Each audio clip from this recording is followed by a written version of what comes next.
أهلا بكم مشاهدينا. في كل انتخابات دول العالم هنالك سيناريوهين أو مدرستين، مدرسة فيها الرئيس معروف قبل شهور أو حتى قبل سنوات وعقود لما تكون المنافسة شبه منعدمة. هناك أيضا دول ديمقراطية تبقى فيها المنافسة محتدمة والإثارة على أعلى مستوى حتى اللحظات الأخيرة لإعلان النتائج. وبين هذين النموذجين هناك نماذج أخرى تتدرج في حرية المنافسة وشفافيتها. مشاهدينا، في هذه الحلقة من بودكاست أمريكا بالعربي، طبعا تعرفون المنافسة التي سنتحدث فيها عن المنافسة في أمريكا التي فيها استوديوهات هوليوود السينمائية، وفيها أيضا منافسة ستشتد. استعدوا وأربطوا الأحزمة، الإثارة ستنطلق الآن في أولى حلقات أمريكا بالعربي.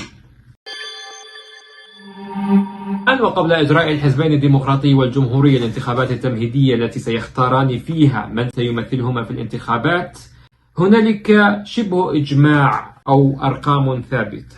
طبعا الحزب الديمقراطي سيترشح عنه الرئيس الحالي جو بايدن، أما الحزب الجمهوري ففيه منافسة، لكن دونالد ترامب حسمها تقريبا بالضربات القاضية حسب آخر إحصائيات واستطلاعات الرأي. طبعا مبدئيا هنالك جو بايدن ودونالد ترامب في السباق نحو البيت الأبيض لشهر نوفمبر 2024.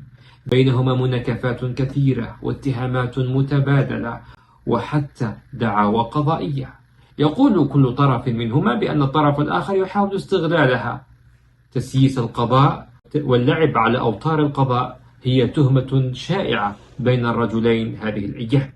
الرئيس السابق دونالد ترامب لديه قضايا كبيرة وكثيرة، أهمها قضية العصيان أو الخروج عن الأحكام الدستورية، أو ما يعرف بأحداث 6 من يناير 2021 لما اقتحم أنصاره مقر الكابيتول، وهو مقر البرلمان الأمريكي بغرفتي مجلس النواب ومجلس الشيوخ الكونغرس، وهي من التهم التي من الصعب أن يعفو له عنها القضاء في الولايات المتحدة. لكن القضية لم تحسم بعد ولا نزال ننتظر صداها في المحاكم.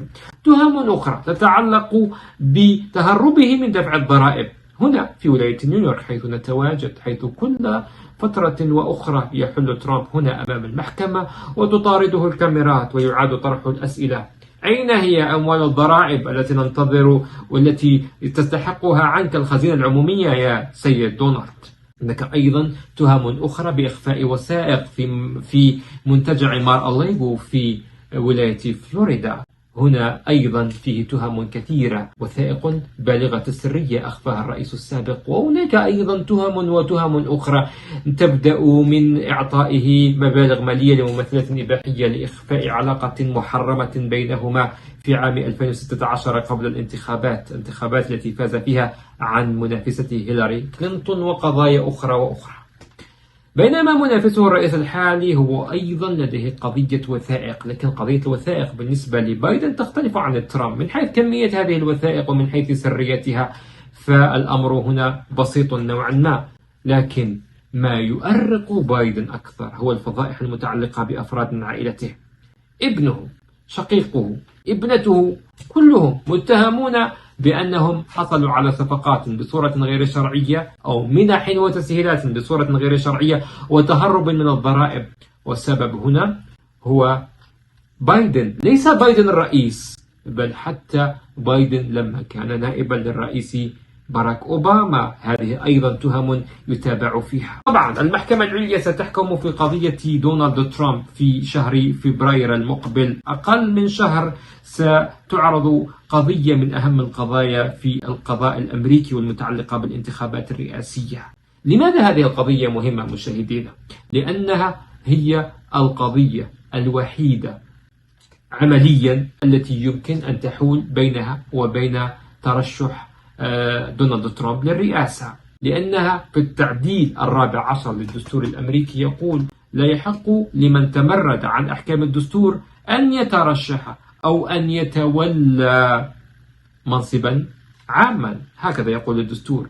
لكن هناك أيضا مفارقة في القانون الأمريكي. تصوروا مشاهدينا بأن دونالد ترامب حتى وإن سجن فهو سيستطيع أن يترشح من السجن. ويقول خبراء وفقهاء في الدستور الأمريكي أنه حتى يمكنه أن يمارس مهامه كرئيس ليس من البيت الأبيض بل من السجن.